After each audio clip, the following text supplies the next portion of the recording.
कहानी की शुरुआत में हमें साल 2008 का सीन दिखाया जाता है, जहां एक के नाम का आदमी मुंबई का बहुत बड़ा गैंगस्टर होता है और हाल ही में उसे एक बेटा हुआ था। लेकिन जब वो अपने बेटे से मिलने जाता है तो उसकी बीवी रम्या उसे अपने बेटे से मिलने नहीं देती। दरअसल रम्या का कहना था कि तुम बहुत बड़े गैंगस्टर हो और इस चीज से मेरे बेटे को खतरा है। जब तक तुम गैंगस्टर वाली लाइफ पूरी तरीके से छोड़ नहीं देते तब तक तुम मेरे बेटे को नहीं छू सकते। तब अपनी बीवी के मुंह से ये सारी बातें सुनकर एक के सारे गलत काम छोड़ देता है। वो अपना सारा पैसा, बंगला, दौलत छोड़कर जेल में चला जाता है और नॉर्मल आदमी बन जाता है। जिसके बाद कहानी प्रेजेंट में जाती है साल 2025 में, जहां हम एके के बेटे विहान को देखते हैं जो कि अब 17 साल का हो गया था और रम्या विहान को लेकर अपनी फैमिली के साथ रहा करती थी। अब विहान अपना कॉलेज खत्म कर चुका है और अगले हफ्ते उसके कॉलेज में कॉन्वोकेशन होता है, जिसके लिए वो अपनी माँ रम्या से कहता है कि पापा जरूर आएंगे ना कॉन्वोकेशन में, अगर वो नहीं आए तो मैं भूल जाऊंगा कि मेरा कोई बाप है। तब रम्या विहान को समझाने लगती है कि तुम्हारे पापा अभी बिजनेस में काफी बिजी हैं, लेकिन वो पक्का 3 महीने बाद वापस आ जाएंगे। जिस पर विहान गुस्से में चला जाता है और हमें यहाँ पता चलता है कि रम्या ने एक के गैंगस्टर वाली बात विहान से छुपा रखी है। उसने हमेशा विहान को यही बताया है कि उसके पापा एक बहुत बड़े बिजनेसमैन हैं। जिसके बाद हमें जेल का सीन दिखाया जाता है, जहाँ पर एक कैदी जेल से भागने की प्लानिंग कर रहा होता है और उसके साथ साथ कुछ और कैदी भी भागने वाले थे। तभी वहाँ एक की एंट्री होती है और वो सबको काफी मारता है, फिर उन्हें उनके सेल में बंद कर देता है। यानी एक के 17 सालों में पूरी तरह से बदल चुका है और 3 महीने बाद उसकी सजा खत्म हो जाएगी और वो जेल से छूट जाएगा। इसी बात को सोचकर वो खुश हो रहा होता है। दूसरी तरफ हम विहान को देखते हैं जो किसी लड़की के साथ बैठा होता है। इस लड़की का नाम है नित्या और ये विहान की गर्लफ्रेंड है। नित्या विहान से पूछती है कि इस बार तो तुम्हारे पापा कॉन्वोकेशन में आएंगे ना, जिस पे विहान कहता है कि हाँ वो जरूर आएंगे। उधर रम्या के पापा प्रभु एक को फोन करते हैं और उसे बताते हैं कि तुम्हारे बेटे ने तुमसे काफी उम्मीदें लगा रखी हैं। वो चाहता है कि तुम उसके कॉन्वोकेशन में आओ, तो क्या तुम आ सकते हो? जिस पर एक कहता है कि नहीं, मैं अभी नहीं आ सकता, मुझे रिलीज होने में 3 महीने लगेंगे, उससे पहले मैं कुछ भी नहीं कर पाऊंगा। फिर हम 2 दिन बाद का सीन देखते हैं जहाँ कॉन्वोकेशन शुरू हो जाती है, लेकिन एक के नहीं आता। इस पर विहान को काफी गुस्सा आता है और वो कहता है कि क्या मेरे पापा के लिए पैसा ही सब कुछ है, उनके लिए फैमिली मैटर नहीं करती। और वो अपने नाना से कहता है कि मेरी बात तुरंत पापा से करवाइए। तब वो एक को वीडियो कॉल कर देते हैं और एक के जेल में हुलिया बदलकर बिजनेसमैन बनकर अपने बेटे से बात करता है। तब विहान एक से कहता है कि अगले हफ्ते मेरा 18th बर्थडे है और अगर तुम उसमें नहीं आए तो मैं आपको पापा नहीं मानूंगा। यहाँ अपने बेटे की ये बातें सुनकर एक काफी दुखी होता है और वो तुरंत जेलर के पास जाता है। वो कहता है कि अगले हफ्ते मुझे मेरे बेटे से मिलना है, लेकिन तुम चाहो तो मेरी मदद कर सकते हो। तब जेलर एक के अच्छे रवैये को देखते हुए उसे जेल से रिहा करवा देता है। अब एक के रिहा होने की खबर सुनकर मुंबई के सारे गैंगस्टर कांपने लग जाते हैं। उधर एक सबसे पहले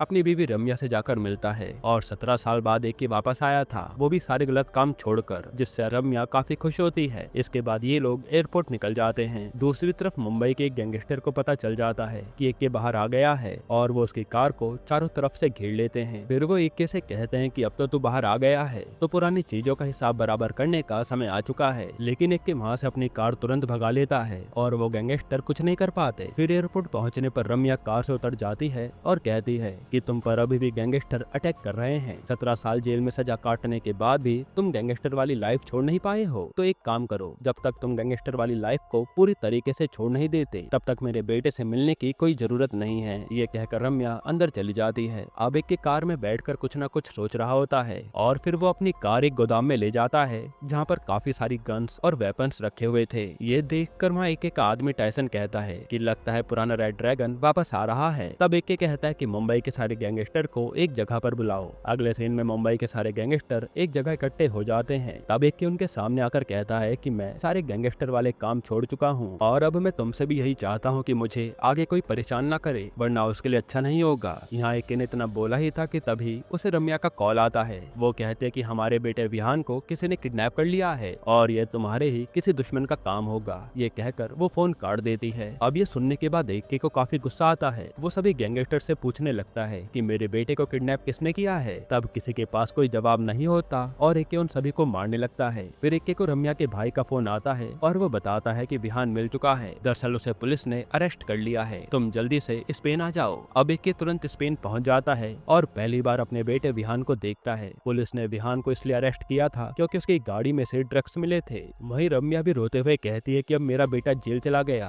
ये सब क्या हो रहा है। तब एक टाइसन से कहता है कि मैंने जिंदगी में बहुत सारे गलत काम किए हैं, लेकिन अब अब मैं सुधर चुका हूँ और अब इन सब की सजा मेरे बेटे को मिल रही है। जिसके बाद हम एक जॉनी नाम के आदमी को देखते हैं जो कि एक काफी बड़ा गैंगस्टर था और वह शिप में लड़कियों के साथ पार्टी कर रहा होता है। उधर हम एके को देखते हैं जो विहान से मिलने जेल में जाता है और पूछता है कि तेरी हालत का जिम्मेदार मैं हूँ, ये बता मुझे, क्योंकि मैं जानता हूँ कि तू ड्रग्स नहीं लेता। अब विहान पर प्रेशर देने पर विहान एके को बताता है कि मैं नित्या नाम की लड़की से प्यार करता हूँ और जब माँ मुंबई गई थी बर्थडे के प्लानिंग करने के लिए तो इधर नित्या और मैं एक लॉन्ग ड्राइव पर गए थे। तभी रास्ते में हमें कुछ गैंगस्टर मिले थे जिन्होंने मेरे सामने नित्या को मार डाला और मुझे ड्रग्स दे दिए थे। उसके बाद मुझे कुछ भी याद नहीं है। ये सारी बात बताकर विहान अपने पापा से कहता है कि मैं जानता हूँ आप भी एक गैंगस्टर हैं और आप मुझे कुछ भी नहीं होने देंगे। जिस पर एके कहता है कि हाँ मैं एक गैंगस्टर तो हूँ लेकिन अब मैं उस लाइफ को छोड़ चुका हूँ। फिर एके वहाँ से चला जाता है उन गैंगस्टर का पता लगाने के लिए। जिसके बाद थोड़ी छानबीन करने पर वो गैंगस्टर एके को मिल भी जाते हैं। तब एके गैंगस्टर को काफी मारता है जिस पर वो लोग बताते हैं कि उन्होंने डार्क्स गैंग के कहने पर उसके बेटे को किडनैप किया था। तब एके का दोस्त उसे डार्क्स गैंग के बारे में बताता है। ये लोग स्पेन में मनी लॉन्ड्रिंग का काम करते हैं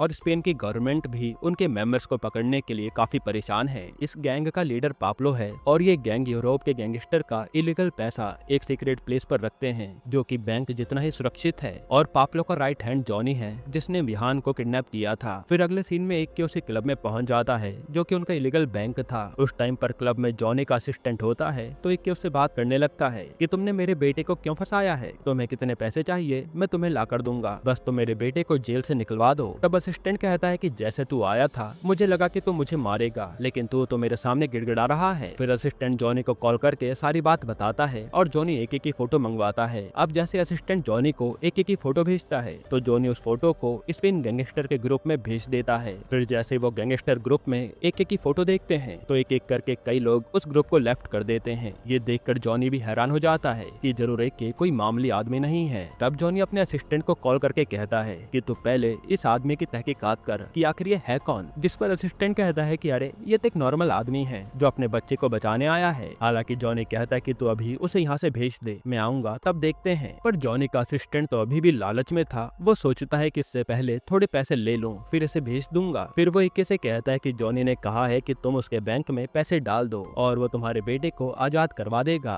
तब अकाउंट नंबर लेके कुछ मिनटों में ही एके उस असिस्टेंट के बैंक का सारा पैसा खत्म कर देता है जो देखकर असिस्टेंट के होश उड़ जाते हैं। तभी जॉनी असिस्टेंट को कॉल करके कहता है कि एके को वहीं खत्म कर दो। तब यहाँ लड़ाई शुरू हो जाती है जिन पर एके भारी पड़ रहा था और फिर वो उस जगह को बम से उड़ा देता है। लेकिन बैंक के लॉकर्स अभी भी बचे हुए थे और एके ने उन सभी लॉकर्स में बम लगा रखे थे। तब ये देखकर जॉनी की हालत खराब हो जाती है और वो एके से कहता है कि अगर तूने लॉकर्स को कुछ भी करा तो पाब्लो मुझे मार देगा, तुझे तेरा बेटा चाहिए ना, मैं अपनी जान पर खेलकर तेरे बेटे को लेकर आऊंगा। अब ये सारी बातें इन दोनों की वीडियो कॉल पर चल रही थी और यहाँ जॉनी को पता लग गया था कि एके कितना खतरनाक आदमी है। फिर एके पूछता है कि ये बता कि तूने मेरे बेटे को क्यों फंसाया है और तेरी उससे दुश्मनी क्या है। साथ ही एके कहता है कि मैं ये भी जानता हूँ कि तू एक नहीं बल्कि दो है। और यहाँ पर एक बहुत बड़ा ट्विस्ट रिवील होता है। दरअसल जॉनी का एक दूसरा भाई भी था और ये दोनों जुड़वा थे। जॉनी के दूसरे भाई का नाम जैमी होता है जो कि एक साइको टाइप का आदमी था जो किसी को मारने से पहले ज्यादा सोचता नहीं था। लेकिन जैमी तो कभी भी किसी के सामने आया ही नहीं। पर एके के कहने पर जॉनी वीडियो कॉल पर जैमी को भी लेकर आता है। तब जैमी एके से कहता है कि मैं जानता हूँ कि तू कितना बड़ा गैंगस्टर है लेकिन मेरी दुश्मनी तेरे से नहीं है बल्कि मेरी दुश्मनी तो तेरी बीवी से है। फिर हमें एक फ्लैशबैक में दिखाया जाता है जिसमें जैमी एक ड्रग एडिक्ट था और उसने ड्रग्स के नशे में एक लड़की का मर्डर भी कर दिया था। तब रम्या जैमी के सामने उसकी माँ बनकर गई और उसके मुंह से उसकी गलतियां निकलवा कर उसे रिकॉर्ड कर लिया। फिर वह कोर्ट में उसकी रिकॉर्डिंग सुनाकर उसे जेल करवा देती है। जिसके बाद जैमी जेल चला जाता है मगर जेल से निकलने के बाद वो अपना बदला नहीं भूलता और रम्या के बेटे विहान को ड्रग्स केस में फंसा देता है। यहाँ पर हमें एक और बात पता चलती है कि जॉनी सिर्फ पैसों के लिए काम करता था मगर जैमी को पैसों से मतलब नहीं था, उसे सिर्फ अपना बदला लेना था। फिर एक उन दोनों से कहता है कि या तो तुम अपने आदमियों को बचा सकते हो या फिर बैंक को। तो जॉनी कहता है कि मुझे इस बैंक को बचाना है मगर जैमी कहता है कि मुझे अपने आदमियों को बचाना है और इसी बात को लेकर इन दोनों में बहस हो जाती है। इधर एक के हंसते हुए वहीं पर ब्लास्ट करके चला जाता है। अब अगले दिन स्पेन का गैंगस्टर पाब्लो आता है जो जैमी और जॉनी से कहता है कि तुमने मेरा पैसा बर्बाद कर दिया, एक हफ्ते में मुझे मेरा सारा पैसा चाहिए और एके की मौत भी चाहिए। अगर तुम दोनों ने ये नहीं किया तो मैं तुम्हें ही मार दूंगा।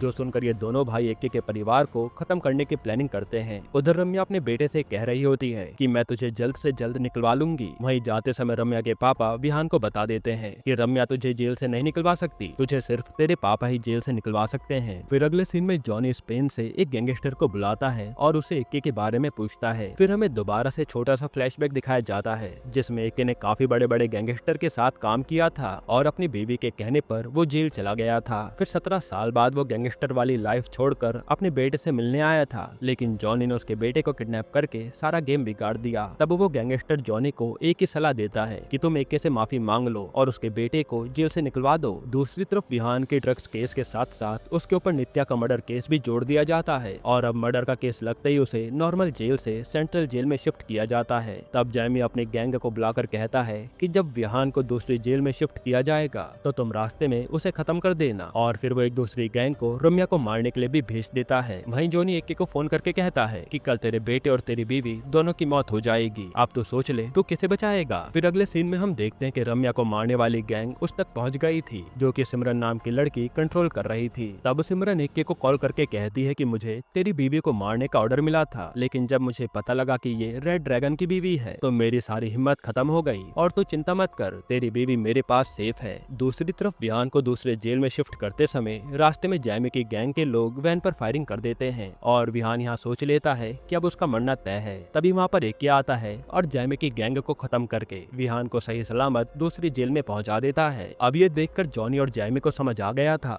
कि वो इक्के का कुछ भी नहीं बिगाड़ सकते और अब अगर वो यहाँ रुके तो उनका मरना तय है, इसलिए वो शिप में बैठकर वहाँ से भागने लगते हैं। मगर सिमरन ये बात इक्के को बता देती है। अब इक्के भी उसी शिप में पहुंच जाता है जहाँ अंदर जाने पर वो देखता है कि नित्या और जैमी एक दूसरे के साथ डांस कर रहे हैं, यानी ये नित्या मरी नहीं थी। दरअसल नित्या और जैमी काफी समय से एक दूसरे से प्यार करते हैं और रम्या से बदला लेने के लिए जैमी ने नित्या के जरिए विहान को फंसाया था। तब नित्या को देखकर इक्के खुश हो जाता है क्योंकि अब वो नित्या को कोर्ट में पेश करके विहान को जेल से छुड़ा लेगा। फिर इक्के जैमी और नित्या को वहाँ से ले जाता है और एक जगह पर बंद कर देता है, जिसके बाद इक्के के पास रम्या आती है और कहती है कि मेरे बेटे के साथ जो कुछ भी हो रहा है वो तुम्हारी वजह से हो रहा है, एक काम करो तुम वापस हमारी जिंदगी से दूर चले जाओ और मैं अपने बेटे को खुद ही बचा लूंगी। इसी तरह से रम्या उसे खूब सुनाती है। अब रम्या के मुंह से ये सारी बातें सुनकर इक्के दुखी हो जाता है और वहाँ से सीधा एयरपोर्ट के लिए निकल जाता है, यानी कि अब इक्के सचमुच रम्या को छोड़कर जा रहा था। उधर इक्के ने जहाँ नित्या और जैमी को बंद करके रखा था वहाँ जॉनी पहुँच जाता है और उन दोनों को छुड़ाकर वहाँ से भागने लगता है। तभी वहाँ पर रम्या पहुँच जाती है, जिसे देखकर जैमी कहता है कि मैडम पहचाना मुझे, मैं वही हूँ जिसकी बातें तुमने रिकॉर्ड करके मुझे सजा दिलवाई थी और अब तुम देखो तुम्हारे बेटे का भी मैं वही हाल करवाता हूँ। ये बोलकर जैमी रम्या को शूट कर देता है और वो गोली रम्या के शोल्डर पर लगती है, लेकिन तभी वहाँ रम्या का भाई आ जाता है। अब ये सब होने के बाद नित्या, जैमी और जॉनी वहाँ से भागने लगते हैं। तभी नित्या और जैमी बिल्डिंग से नीचे गिरने वाले थे और जॉनी उन्हें पकड़ लेता है। हालांकि जॉनी उन दोनों के वेट को उठा नहीं पा रहा था, इसलिए जैमी को बचाने के लिए जॉनी नित्या को गोली मार देता है और नित्या पानी में गिर जाती है। दूसरी तरफ रम्या हॉस्पिटल में होती है, जो कि इक्के को फोन करके कहती है कि मुझसे बहुत बड़ी गलती हो गई है, तुम अपने बेटे के लिए इक्के बने थे, लेकिन अब दोबारा से तुम्हें अपने बेटे के लिए ही रेड ड्रैगन बनना होगा। उधर जैमी और जॉनी कार से कहीं जा रहे होते हैं और विहान को जेल में मारने का प्लान बनाते हैं। तभी उनकी कार का पीछा इक्के करने लगता है और उन दोनों को कार से निकालकर काफी बुरे तरीके से मारता है। फिर इक्के उन दोनों को खत्म ही करने वाला होता है कि तभी पाप्लो इक्के को मारने के लिए अपनी गैंग भेज देता है। तब गैंग इक्के को घेर लेती है और इक्के चुपचाप अपनी कार में जाकर बैठ जाता है। फिर इक्के अपनी कार का एक बटन दबाता है, जिससे उसकी कार में से काफी सारे वेपन निकल जाते हैं और वो उन लोगों पर फायरिंग करके पूरी गैंग को खत्म कर देता है। फिर वो जैमी और जॉनी को कार में बैठा कर ले आता है। दूसरी तरफ जेल में विहान को मारने के लिए एक गैंग चाकू और हथियार लेकर आती है, लेकिन वहाँ इक्के का आदमी टायसन पहले से मौजूद था, जो उन लोगों को मारकर विहान को बचा लेता है। फिर इक्के जॉनी और जैमी को कोर्ट लेकर पहुँचता है और कहता है कि इन दोनों ने मेरे बेटे को झूठे केस में फंसाया है और वो उन दोनों के मुंह से सच उगलवाता है। तब जज विहान की हिस्ट्री चेक करते हैं और विहान पर कोई भी केस न मिलने पर उसे बाइज्जत बरी कर दिया जाता है। फिर हमें 6 महीने बाद का सीन दिखाया जाता है, जहाँ जैमी और जॉनी को दूसरे जेल में शिफ्ट किया जा रहा था। तभी जैमी के आदमी वहाँ पर एक रॉकेट लॉन्चर से अटैक कर देते हैं और जैमी और जॉनी वहाँ से निकलकर भागने लगते हैं, लेकिन तभी वहाँ पर इक्के पहुँच जाता है और कहता है कि मैंने तुम्हें सुधरने के लिए जेल में भेजा था, लेकिन तुम फिर से जेल से भाग रहे हो।